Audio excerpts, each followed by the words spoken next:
This is Where We Live. I'm Lucy Nalpathanchel. Is water a public trust? Members of the public and Governor Malloy's administration think so. They say people in Connecticut have an inherent right to clean water, pointing to the need for lawmakers to adopt recommendations from the state's first ever water plan.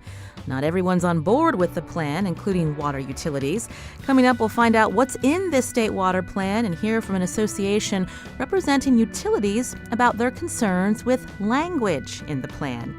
Now, what concerns do you have as a Connecticut resident when it comes to our water sources? Join the conversation. That's later. We'll also check in with a hydrologist to learn more about the state's water and find out how each of us can conserve water. But first, do you remember hearing about Day Zero?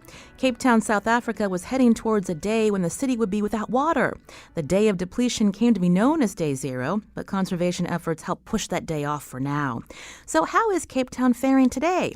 And what lessons can we learn from its water issues? You can join our conversation. Find us on Facebook and Twitter at Where We Live. Joining us via Skype is Lindsay Schuthal, journalist for Quartz based in Johannesburg, South Africa. Lindsay, welcome to the show. Thanks for having me. So give us a little bit of the backstory on this water crisis. How did it first emerge? So the Cape Town water crisis began essentially when people began to identify that Cape Town is now officially in a drought. The city has had, all the region, which is the province, the Western Cape, they had 2 dry winters, and that particular part of the country gets their rainfall in June, July, which is winter here for us right now.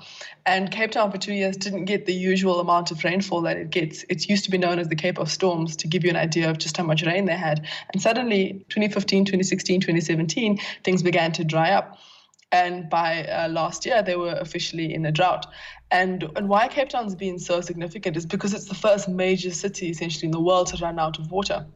So suddenly you're stuck with the idea where you have nearly 5 million people in a major city that also attracts thousands of international tourists each year. And suddenly the city no longer has water. And what the city officials then started to do was to try and get people to reduce their water usage. And so what they did was that they introduced restrictions, water restrictions, and those restrictions had certain levels. For example, you had level 4, which is you can't, for example, water your garden, whereas the most recent and the most stringent that they experienced was level 6B, that reduced you to like 90-second showers. If you so much as thought of filling your pool, was an absolute shame. You couldn't water your garden. A green lawn, for that matter, was a source of shame in the city. Also, in some instances where people actually found themselves having to line up for drinking water because they were using groundwater, recycled water also. Now, Lindsay, for those of us that are not familiar with South Africa, tell us a little bit about the topography and how that played a part in Cape Town's water crisis. So while scientists are not necessarily putting down a single reason for the source of the drought, a large part of it has to do with climate change. So the Western Cape is traditionally a rather wet region, but it suddenly it began drying out. And what's interesting is that it's in a region that's stuck, that's between oceans. So it wasn't necessarily that people expected it to dry out in the manner that it did. The other thing is that the area is surrounded, Cape Town as a city is surrounded by farmland. So the water sources outside of Cape Town also need to be shared with the fruit farmers, the grape farmers who are South Africa's main wine producers. So what you had, and then the other thing is that because Cape Town is an urban hub in the area, it's also seen a large amount of migration from rural areas. So the city's population, for example, has doubled in the last 10 years or so. So And Cape Town is the largest city in South Africa. How many residents? It is the second largest. Johannesburg is the largest, and Cape Town comes in a close second. You were telling us about the different levels of conserving water that residents in Cape Town had to follow. So now that we're hearing that Day Zero has been pushed off, what does that mean exactly in terms of water restrictions, Lindsay? Well, if you ask people on the ground, they're just excited to be able to run their showers for more than 90 seconds at a time. People are excited to be able to participate again in little things that you take for granted when you don't have water, like going for a swim, fixing up your garden, etc. So they are really celebrating. You see it on Facebook, you see it when you visit the city. The tourism industry is also trying to push hard to say that we don't have a water problem anymore. But city officials are terrified at all the celebration that's happening because they're saying, listen, we're still in a position where we could very easily be in a drought in the next year or the next 2 years because climate patterns in the region have become so unpredictable. I mean, just last week, Cape Town was experiencing flash floods in certain areas because thankfully we're having a wet winter again, but that extreme weather is seeing flooding. And the concern is, again, because climate patterns have become so unpredictable, that flooding might be replaced with unpredictable drying, and so we might again be heading for a drought. So city officials are saying this is the new normal, that we have to get used to a drier country, and that's not just Cape Town, it's South Africa and to a large other parts of the Southern Hemisphere as well, including Australia. This is Where We Live. Joining us via Skype is journalist Lindsay Schutal. She is a journalist for Quartz based in Johannesburg, South Africa. We're getting an update on what's happening there in Cape Town after that city was so very close to what was considered day zero when water sources would have been depleted. Now that day zero has been pushed off now to 2019, and we're curious about what's happening there on the ground. Now, I keep using this term day zero, Lindsay. Is this something that was a scientific prediction or more of just a call to action to get Cape Town residents to follow the conservation efforts? It was a combination of the two, actually. The day zero itself became quite a PR campaign. The city of Cape Town literally had a countdown, a dashboard going. Local television stations also had a day zero countdown in the top screen of their news bulletins. But the formal way of calculating day zero is to take into account maximum evaporation. So that's based on temperature and wind, and then also existing water usage. So what farmers are using, what and urban usage, and somehow the city and the researchers were able to come up with the data when they felt that we would be running out of viable water usage. So Cape Town would then give updates on what the dams were looking like, what the usable amount of water in the dams was, and you would see that level dropping month by month down to, once it got to about 5%, the last 5% of water in a dam was unusable. So those are also factors that they were trying to get residents to understand, that we are very clearly running out of usable water very quickly. So it was a combination of sound research, but also just the city trying to get people to mobilize to save water, to reduce their usage. In the end, it was just 50 liters per day. So that's basically how it all worked together. Lindsay, what would have happened if day zero had indeed arrived? What would have been the plans for Cape Town residents to access water? So the doomsday scenario with day zero was that essentially the taps were going to be turned off. And what that would mean is that households and businesses would no longer be able to just open up what I think Americans call faucets. That's right. You would basically, so we call them taps. And essentially they would run out. They would no longer distribute water to residential areas, and you would now be forced to collect water from a particular collection point, and it's usually like a large water tank, a truck with a water tank on the back, distributing a bucket of water. And it's important to remember that even though Cape Town became the focus point of what happens when a big city runs out of water, because Southern Africa is drying out. We've had a drought for the last 3 or so years, various versions of a drought, where, for example, Johannesburg had a lighter drought, a less severe drought 2 or 3 years ago, and smaller towns on the eastern side of the country also had a drought. And I visited one of those towns, and I saw what it was like to have to sit in a line from 3 a.m. with your bucket. You allow 2 buckets per family. You stand there with the wheelbarrow and hope that by the time you get to the water tank, there's still enough water. So in a small town, that was already it was an incredibly stressful situation. And the concern with Cape Town was that you now had just under 5 million people who would have to be lining up for water. And that's the 5 million in the city. And then there's also an additional population outside in the vineyards, in the smaller towns around Cape Town. They too would have run out of water. So essentially, Cape Town is so scary because it gave us an idea of just what the world would look like when we do run out of water because of climate change. Can you give us a little of the context of what was going on politically in South Africa? You know, one of the other scenarios was importing water or maybe bringing water in from other parts of the country. Was this something that became a partisan issue, or was there any tension from different parts of South Africa thinking about having to maybe take water from their region to help Cape Town? Absolutely. I think one of the big lessons was just how important water is as a resource and how much power it had. So Cape Town and the province that surrounds it, the Western Cape, is run by the opposition, the Democratic Alliance. And most of the rest of the country, except for a couple of cities, are run by the African National Congress. That's the party of Nelson Mandela. And the Democratic Alliance and the African National Congress frankly do not get along as one does across the political line.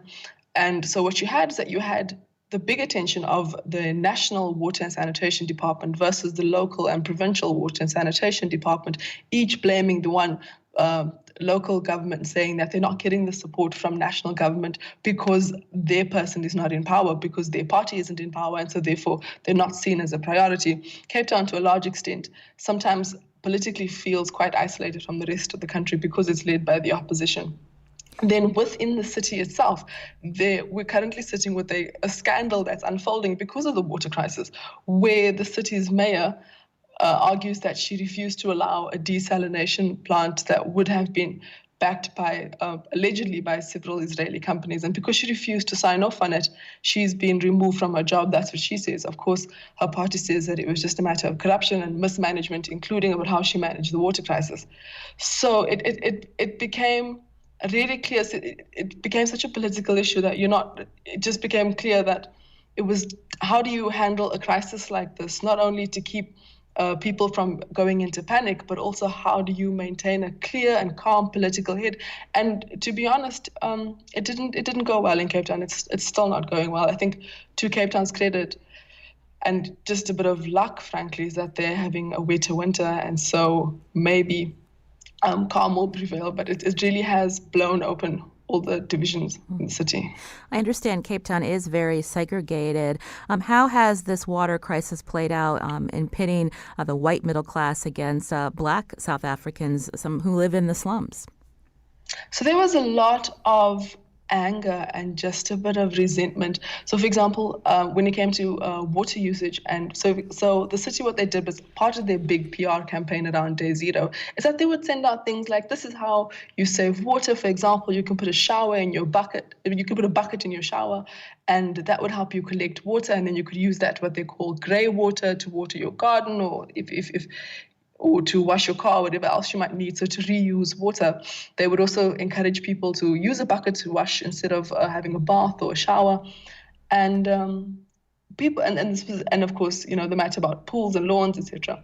But people in the surrounding informal settlements or slums were looking at these campaigns and going, but this is how we've lived this entire time. Here you have what is ostensibly a rather wealthy city, because the city bowl of Cape Town compares to any developed country. It's well run, it's clean, it's got skyscrapers, and these people are living out, and they've been living like this for the past 20 years, and the city's failed to, like most parts of South Africa, has failed to provide for its poor.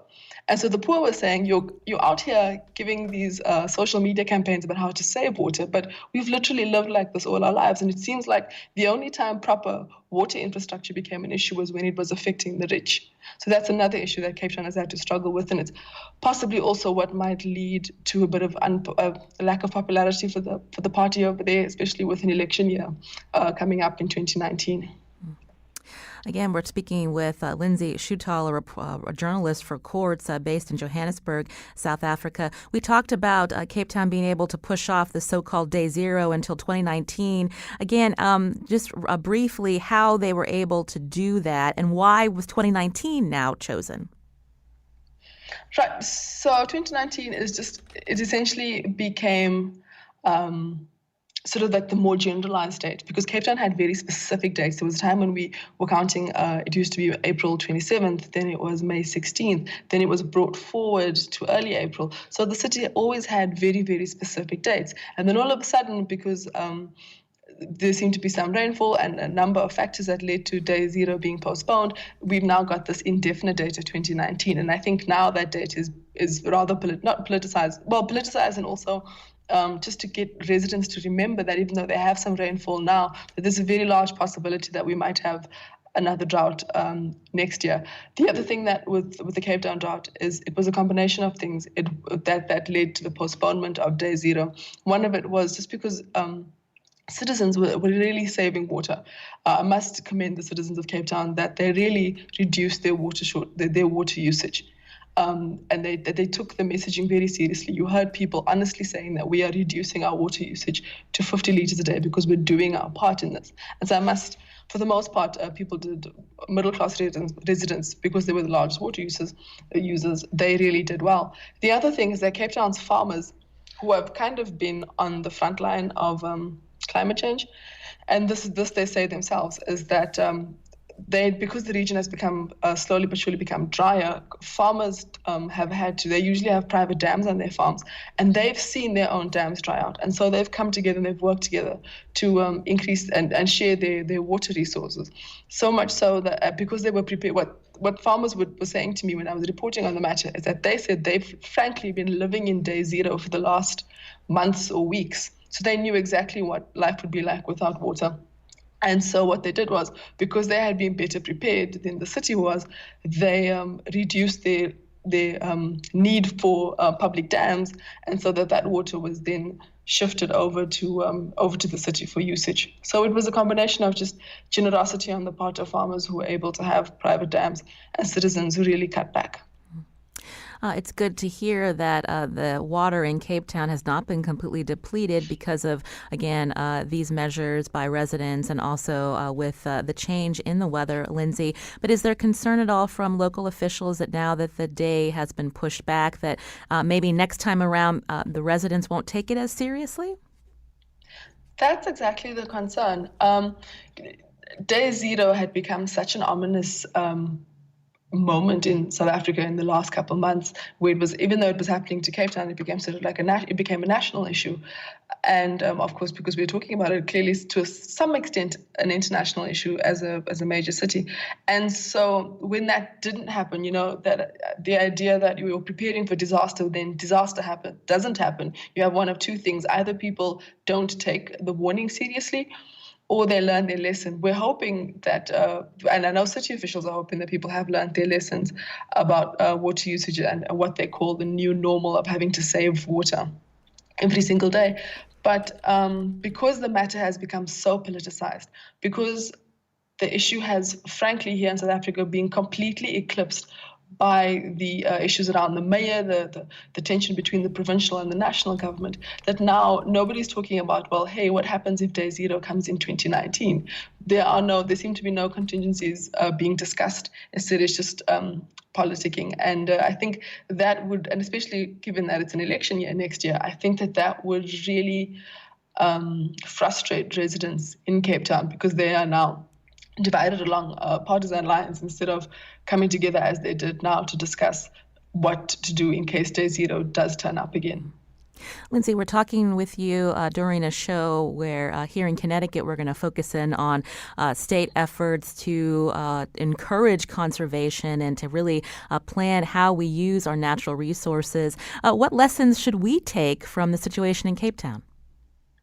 Yeah, I was listening to you earlier saying that there might be a possibility, but whether water should be seen as a public resource, and how you cost around that. And one of the issues with Cape Town was in an attempt to lower water usage among the public, they were discussing the idea of actually increasing water tariffs, making it more expensive than it currently is.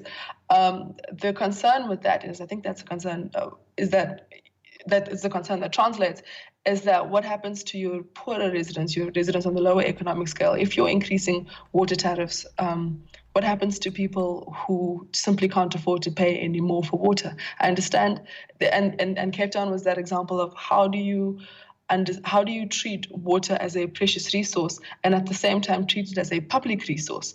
This is something that is it's a resource that we've taken for granted, and it's a resource that even just a few months in Cape Town showed us that if it does run out, it could be a complete disaster. And how do you then get people to understand the importance of this resource, and not just about closing the tap when you're brushing your teeth, but to really save and to understand that the new normal isn't that water is an endless resource, but that the new normal is that water is a resource to be protected in the same way that we've protected our other natural resources. Lindsay Schutal is a journalist for Quartz based in Johannesburg, South Africa. Lindsay, thank you so much for joining us via Skype. Thank you. This is Where We Live. I'm Lucy Nalpathanchel. Coming up, Connecticut is far from having its own day zero, but that doesn't mean the state's water supply is infinite. We'll hear more about the state's first ever water plan and get perspective from water utilities, too. Now, do you think Connecticut's doing enough to protect and conserve its natural resources? We want to hear from you. Join the conversation, 860-275-7266. Find us on Facebook and Twitter at Where We Live. I'm Jane Clayson with NPR's On Point.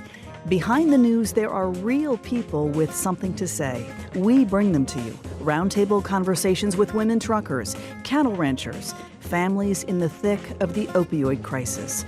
Honest, straight talk from the heart. It's fresh perspective you won't hear anywhere else. Join us for the next On Point. This morning at 10.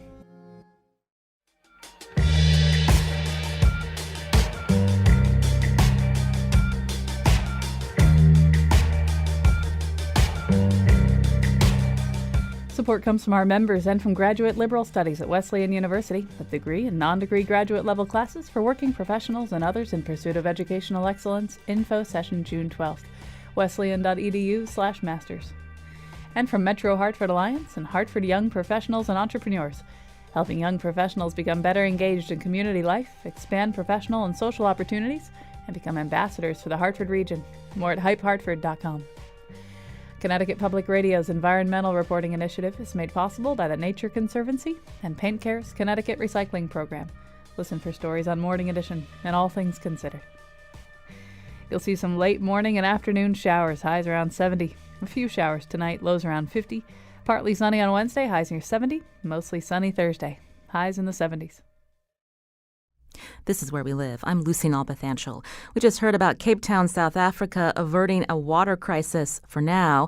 Now, nothing this drastic has affected our state, but advocates say that's why protecting water sources and encouraging conservation is important. Just 2 summers ago, Connecticut was in a drought due to hot, dry weather. If persistent droughts become likely in the future, how would our state handle this problem? Also, how does Connecticut protect its natural resources from private interests? Are these questions addressed in the state's first ever water plan? Joining us now to tell us more is Jack Bukowski, chairman of the Connecticut Water Planning Council, also vice chairman of the Public Utilities Regulatory Authority, known as PURA. Jack, welcome to the show. Lucy, it's great to be here. Thanks for having me. We were surprised to learn this was the state's first ever water plan. What started all of this down the road? The Water Planning Council has actually been in existence since 2001, but in 2013 there was an issue relative to getting more water to the University of Connecticut. And there was a big debate between the MDC and the Connecticut Water Company as to what was the best route to do that. And the environmentalists got quite upset because they're worried about the Farmington River going dry. And what happened was the legislature, particularly Representative Hampton, Representative Steinberg, Representative Mashinsky, said, you know what, we really have to look at the state water plan and what we're planning for the future. So in 2014, Public Act 14163 was passed thanks to the efforts of those legislators and of Governor Malloy because they actually gave us the money to put together a plan. And we are one of the first states in New England to have a state water plan. Massachusetts has components of it, but does not have a full plan. Oh, so we actually beat Massachusetts for once. We're very proud of that, that we beat Massachusetts. And Rhode Island and New Hampshire are looking towards putting a plan together. About 20 states do have plans that have been formulated and implemented.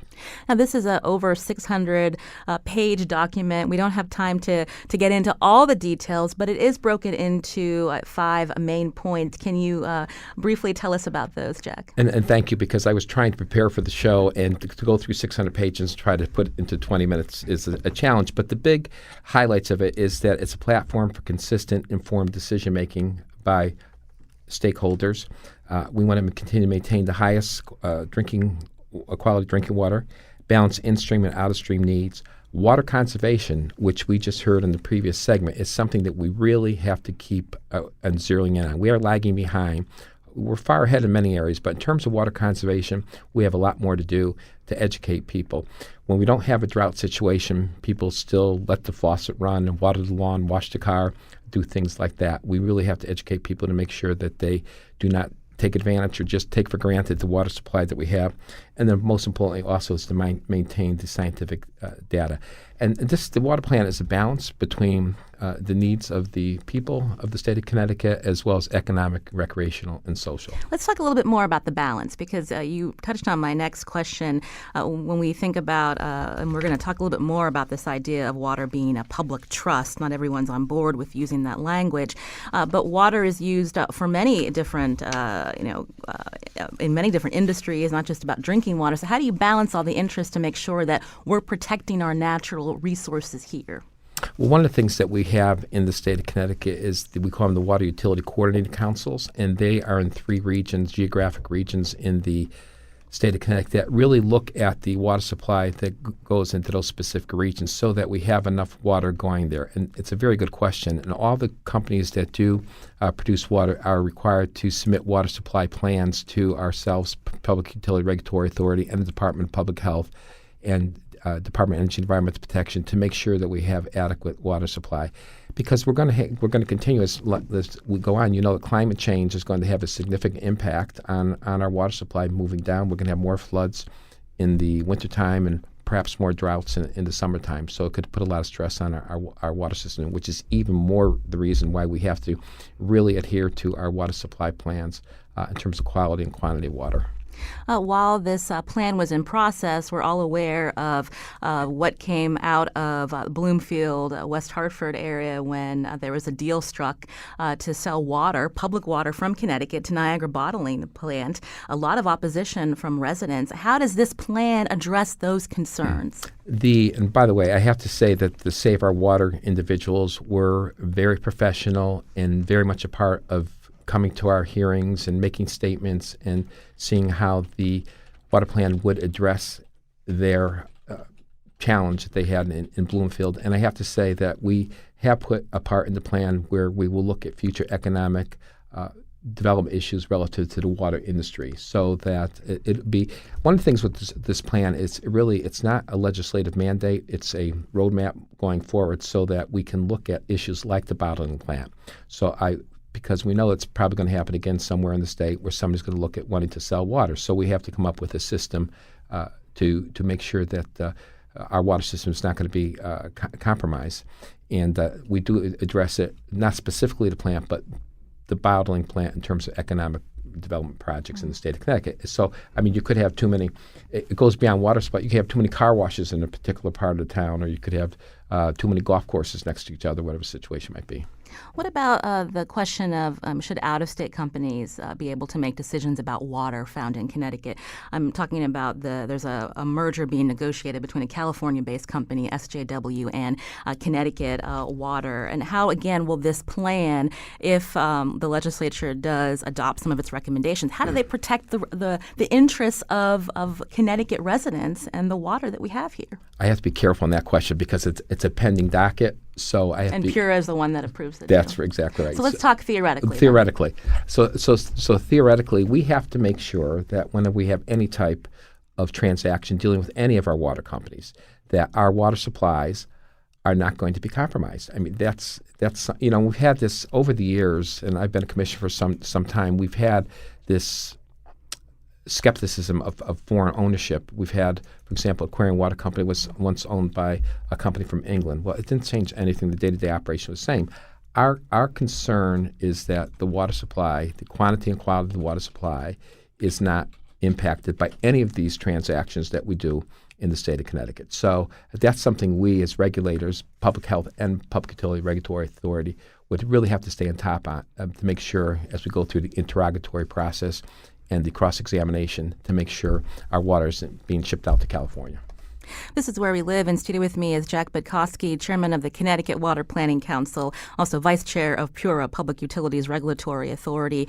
We're talking about the state's first ever water plan. You can join our conversation, 860-275-7266. Val's calling, and I believe she's with Save Our Water Connecticut, who we just referenced. Val, welcome to the show. What's your take on this water plan? Well, we really appreciated the Water Planning Council listening to our views and putting into the draft plan a statement that water is a public trust resource, at least referencing the fact that back in 1971, our Connecticut Environmental Protection Act referenced air, water, and other natural resources as being held in public trust for the citizens of the state, both for now and future generations. And putting into the state water plan a statement that things like large industrial water bottling deserve some inspection and perhaps regulation. So we thank them for that. We were surprised that putting this restatement of Connecticut's environmental protection policy into the plan generated a huge amount of controversy from the water utilities, businesses, and some legislators, which actually probably stalled the plan from passing in the legislature this year. Well, Val, thank you for bringing that up. Jack, let's talk about that. Respond to what Val is saying about this idea of using that language to say that water is a public trust here in Connecticut. Why is this such an issue? First, I have to commend once again Val and Save Our Water, very great group that really bring their concerns and have worked very, as I said before, professionally with us. The public trust issue, it's mentioned twice in a 600-page plan. And I think it's a debate that we, at the Water Planning Council, one of our first meetings after the legislature is going to be June 15th. So I would suspect, I'll say that the first thing we'll be taking up is the public trust issue, because we really want to get this plan approved by the legislature. And what does it mean when we say public trust? In your words, what does it mean when we're saying that? It's mean that the people have a right to water, clean air, and a clean environment. And that was the part of the preamble to the Department of Environmental Protection in 1971 when it was being formulated at the same time the federal EPA was being formed. So it really is a matter of a person's right to have access to water, air, and a clean, green environment. I mean, that's really what it is. Now, I know we have somebody else on the phone that's going to say something different, but we'll be talking about that. But I really think that we can read. I'm a great consensus builder, and I'm very. You have to be. I have to be in this business. You're absolutely right, and I'm very upset that the plan didn't pass after all the time, money, effort. We had 36 hearings, public hearings, sessions throughout the state of Connecticut, all sorts of public input, over 200 letters coming in the plan, and the fact that it didn't pass because of these two words, public trust, is frustrating. That being said, we'll go back and we'll come up with some type of compromise that's going to be acceptable. We almost had a compromise at the 11th hour, and unfortunately it didn't go through. And you also said lots of time in putting this plan together, lots of money, $1 million. $1 million. And thank you, Governor Malloy, and thank you to the legislature for giving us the funds to do that. A lot of states don't have that luxury to do it. And the other thing, we were mandated to get this done by January 1st of 2018, and we got, in the government, sometimes things don't get done on time. Lucy, we got this done on time. And the legislature didn't vote. Correct. Let's get another take again on whether the language of water being a public trust should be included in the state's first ever water plan. Joining us on the phone now is Betsy Guerra, Executive Director of the Connecticut Water Works Association. Betsy, welcome to the show. Thank you. Glad to be here. Tell us briefly who you represent in this association. The Connecticut Water Works Association is an association of municipal, private, and regional water utilities in Connecticut. And I'm their executive director, and we are very actively involved in issues, legislation, and policies that affect the availability and quality of Connecticut's public water supplies.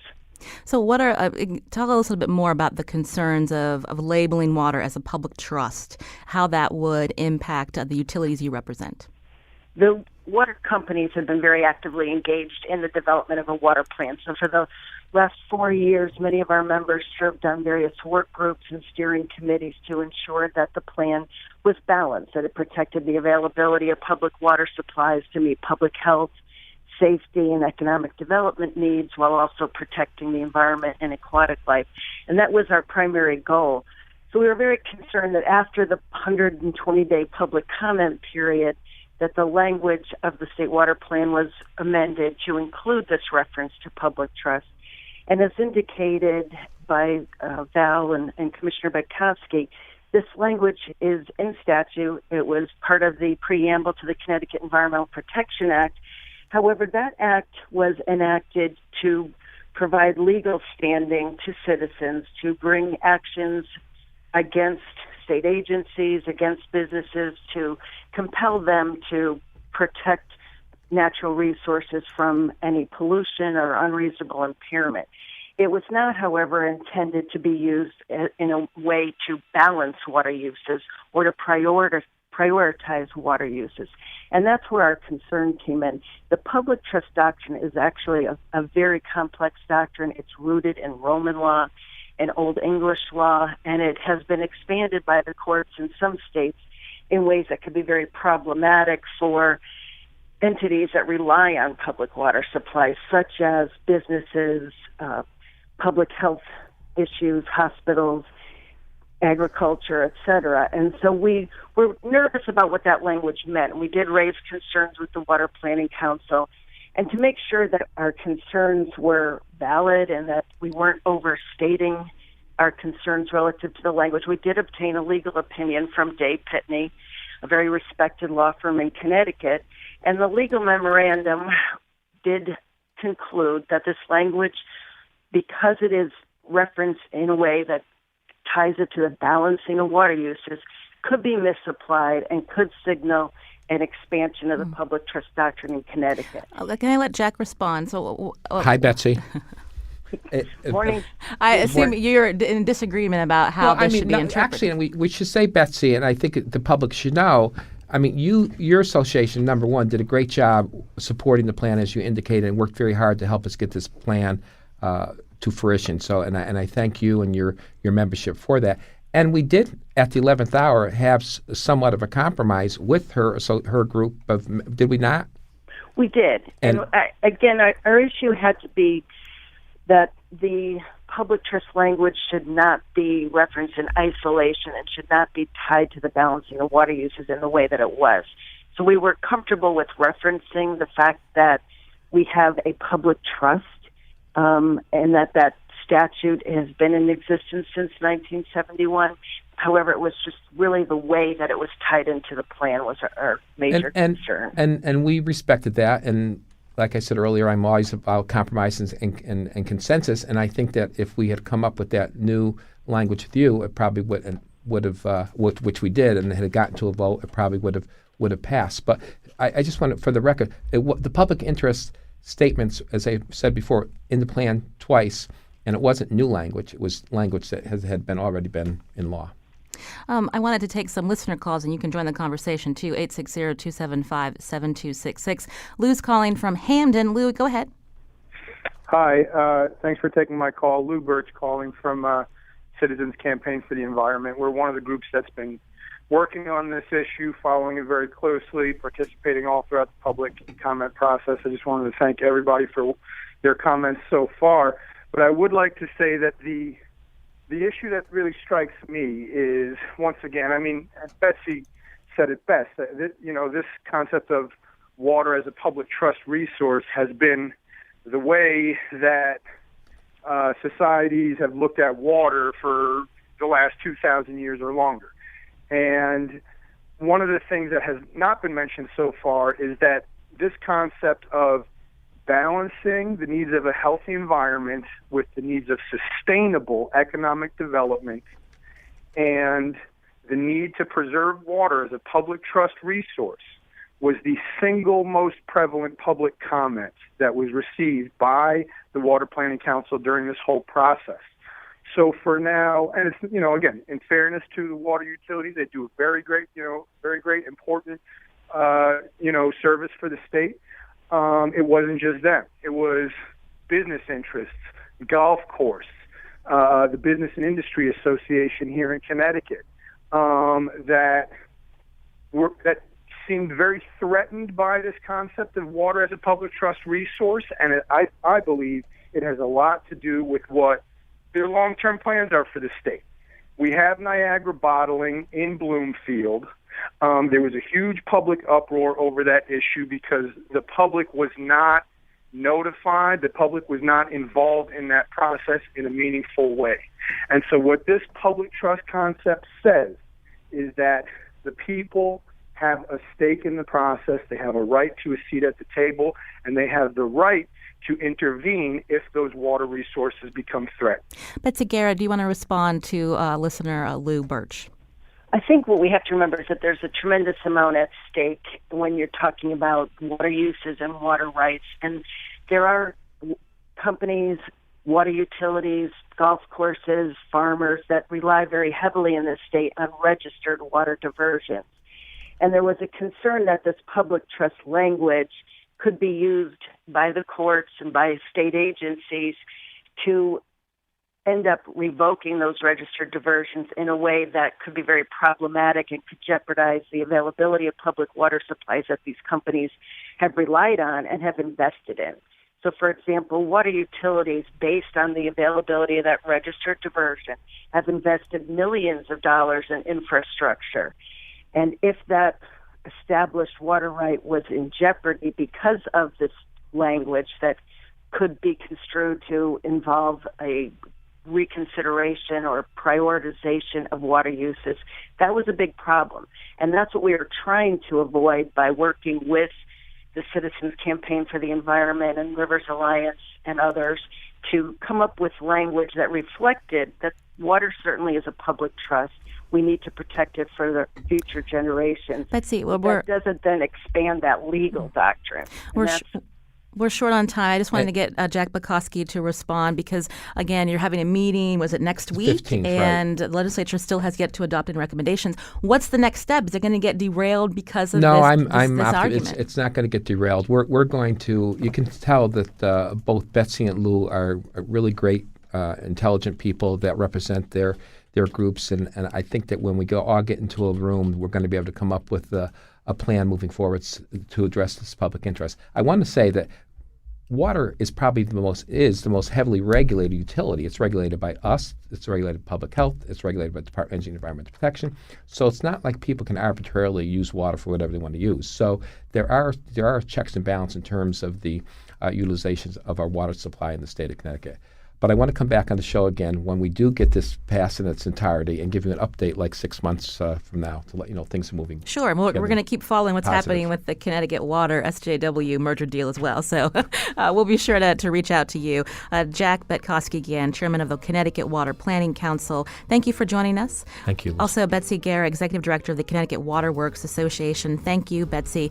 Now, we know people have said Connecticut's considered a water-rich state. What does that mean? How secure is the state's water supply? A hydrologist will join us after the break, and we'll take your questions too. 860-275-7266.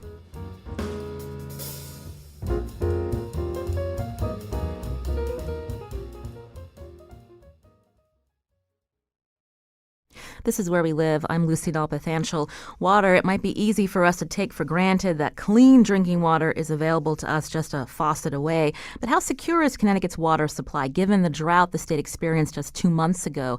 Joining our conversation now in studio with me, John Mullaney, hydrologist at the U.S. Geological Survey with the New England Water Science Center's Connecticut office. John, welcome to the show. Thank you for having me on. We had a lot of attention when Connecticut was in a drought in 2016. So we wanted to back up. What exactly caused that drought, and where do we stand now? I think when we go back to about 2015, we had a couple of years with really low rainfall, and particularly low rainfall during the winter time and through into the spring. So what we find is that that rainfall goes into the groundwater, which is really one of our big storage areas that provides a lot of the water for the state. So when we find ourselves in a situation where we don't get that groundwater replenished during what we call the non-growing season, that's when we often start to get into trouble in the summer because we're sort of riding off that storage that we've put in place as the drier months, as we head into those drier months. We were talking about maintaining an adequate supply of water, but we know that residents are also concerned with the quality of our drinking water. What can you tell us about that? One of the things the USGS does is we do monitor streams throughout the state, and so we have long-term water quality really since the Clean Water Act went into effect. And in general, water quality has been improving in the state in our rivers, with the exception of some things such as like chloride, often related to road salt. But in general, Connecticut has really high quality drinking water, particularly because as part of some of the state statutes, you can't draw a public drinking water supply from a waste-receiving stream. We were talking about droughts just a minute ago. There's differences between a drought agriculturally and then also hydrologically. Can you explain that to us? I guess when we think of, for instance, the National Drought Mitigation Center classifies different types of drought. And I think one of the ones that most people are probably familiar with is like a meteorological drought. We just really are, if you really want to think about it, it's a lack of rainfall or precipitation over a specified time period. But that can often lead into the other types of drought. So an agricultural drought really has to do with how, the ability to grow crops and whether soil moisture is sufficient for plant demand. And the susceptibility for this drought varies during different stages of the crop development.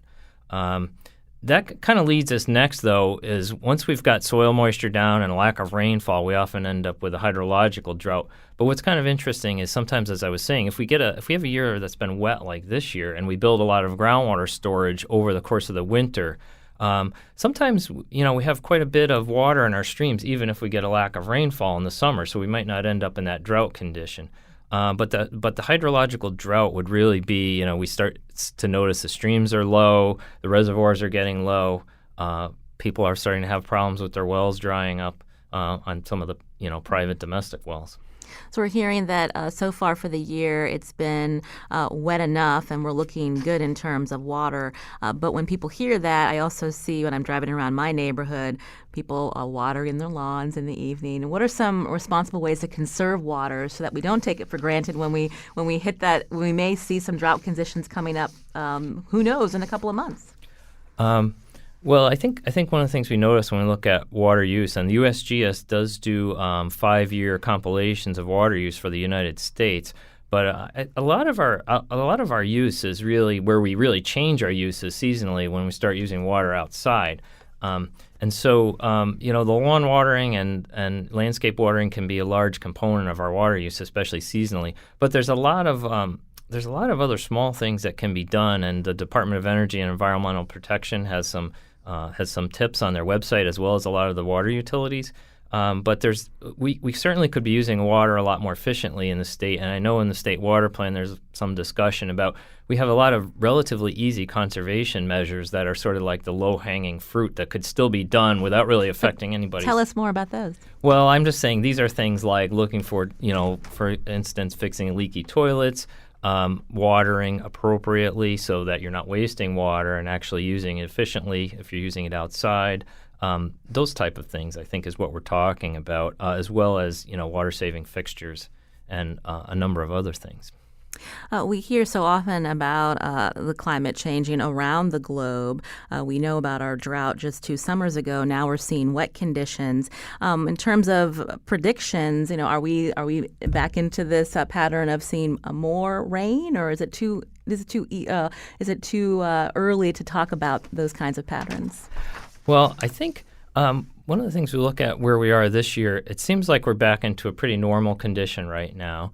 However, if you look at things like the 36-month sliding window of precipitation, we still haven't recovered from the drought in terms of looking at that as one of the things the Weather Service puts out.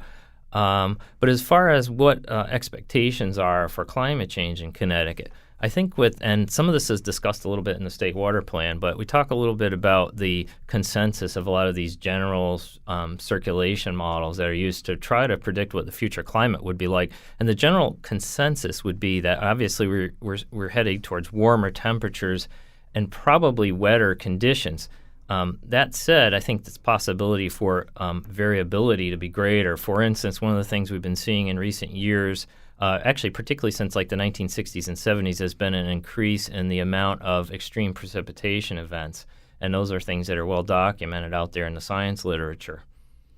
And is there potential for extremes that we've seen out west? Well, the only thing is with more variability and worrying about things like a drought, the possibility of stringing together a couple of years in a row, like what previously happened, where we don't get a lot of rainfall during that sort of that winter period when we kind of rebuild some of our storage, and having several years in a row like that is where we probably will find ourselves getting into trouble. So I think the possibility exists, but I really can't say. I'm not a climate expert. I can't really say whether the likelihood is that much greater, but we do have the potential for that to occur. We heard from Jack Bukowski earlier about Connecticut being one of the first states in New England to come up with this water plan. When we look at the other regions in New England, we have differing issues with when it comes to drought, or is this something we're seeing patterns be more consistent throughout the region? Well, I think our last drought that we had was particularly notable. I think in Connecticut and Rhode Island and Massachusetts. So we often have similar things going on. Sometimes there's a little bit different things going on in parts of northern New England because the patterns of snowfall and snowmelt are different, and so we do see some different things happening there. We'll have to leave it there. John Mullaney, hydrologist at the U.S. Geological Survey, also with the New England Water Science Center's Connecticut office. John, thanks so much for coming in. We appreciate it. Thank you for having me on the show. I'm Lucy Nalpathanchel. This is Where We Live.